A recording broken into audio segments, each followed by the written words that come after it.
Okay, we're going to get right into this one here. This is part 2 of controlling the card using thumb breaks, pinky breaks, double undercuts, multiple undercuts, and table cuts if you're using a table, but we're going to go over undercuts strictly on this one here. I just want to go over the thumb break real quick. It's a utility move. It's really good. It's really great. And I just want to go over a few more points on it. When it comes to transferring it, the reason it is good, it's for transferring it to from your left hand to your right hand. You can have a pinky break on mechanic's grip. You get your pinky right in there, and you can transfer it over to your left and make it look pretty much that it's a tight thing there. You don't want to show too much back here, so you want to kind of keep your thumb there. So you just want to transfer it over real quick and then reestablish your pinky break with your left hand and bring it back over, make it look nice and flush at the front here. So that's basically how that runs, because this is open right back here. When it's in your left hand, it's covered by your fingers here and your palm. They can't see. All they can see is the front, really. As long as you keep that nice, and it's going to look good. But when you transfer it over, you want to kind of get that corner down, and then because you're only going to want to hold it in your hand for just to transfer, just for a second. Bring it back and reestablish your pinky break and do whatever you need to bring it up to the top of the deck. You know what I mean? Double undercut, table cut, anything like that. So we'll start off by doing a multiple card control. Okay, and this is I'm going to stop every time I use the thumb break, and I'll let you know here. So we'll control 4 queens. We'll get the queens out here.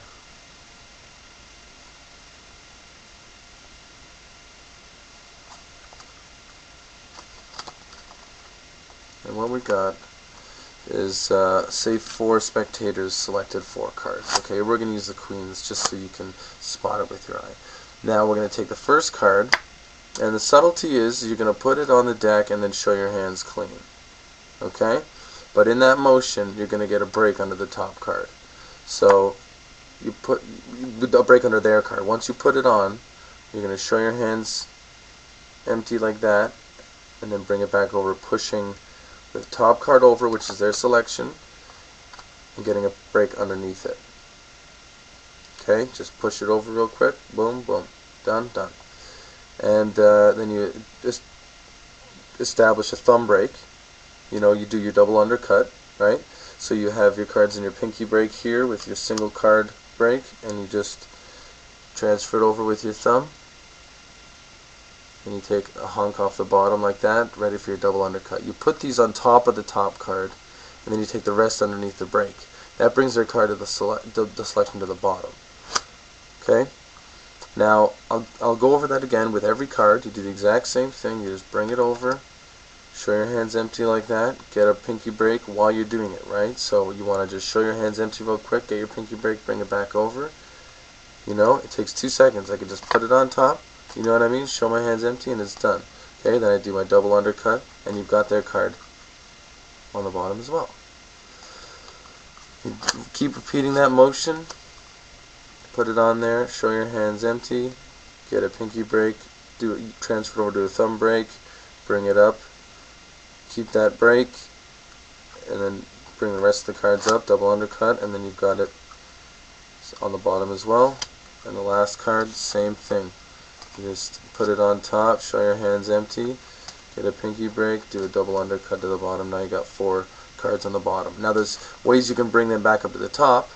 You could do your whole, you've got your cards there, you're putting one at a time, showing your hands empty. Bring them up one at a time. Each time you just show your hands empty, or you could do something else each time. It's really completely up to you. So you got them all on the bottom now, and then you just quickly go over a riffle shuffle, and then at the last few cards you just start running them singly, and hopefully they don't notice anything. When you come to about the last 4 cards, you can just drop like the last 2 or 3 cards on there, and those are all 4 queens back up at the top.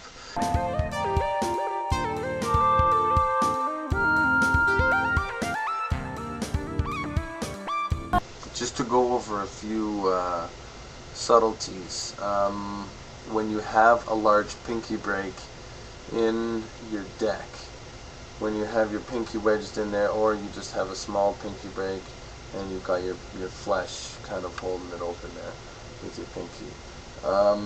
There's a few subtleties you can go over. Okay, you've got it flush at the front. Okay, and you can pick up a couple cards and just drop them back on the deck just like that. You don't want to pick up any cards below the break. You just want to grab a couple cards off the top and just kind of cascade them forward. So it's not a clean break anymore. You know what I mean? Like when it's a flush pack, you can kind of see a little line. Doesn't matter where you are, who you are. There's always going to be a line there. And as a magician, you got to do your best to kind of, motions, talking, misdirect them so they don't see that. But if you just kind of cascade a couple cards forward, and maybe even a few back, they're not going to notice. They're not going to. And then once you square them up, that's when you do the move. You either do the double undercut, or you could do your multiple table cuts, or anything you like. And it's back up on top. So that's really good. Another one is you have a break there as well. You kind of have to stick your finger right in there for this one, and you grab a couple cards from the top of the break and you do a riffle. No, springing the cards. You spring them like that, or you can give them a riffle from the front. You can do that sort of thing. And then do one of these and it'll make it look very messy, and it's okay, so your card's lost in there. We'll all agree about that, and then do your move, your double undercut or anything like that.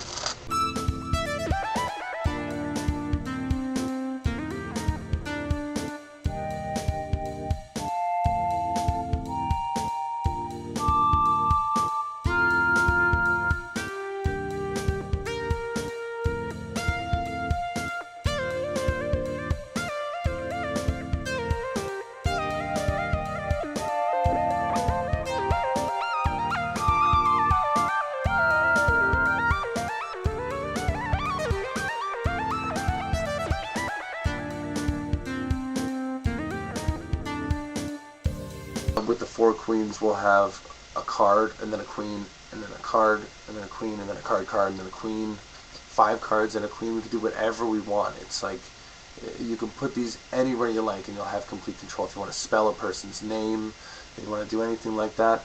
This next one it's part 3. It's going to have to be a part 3 because this stuff it gets really in depth. Okay. Until next time, y'all, keep it real and practice every day. Peace.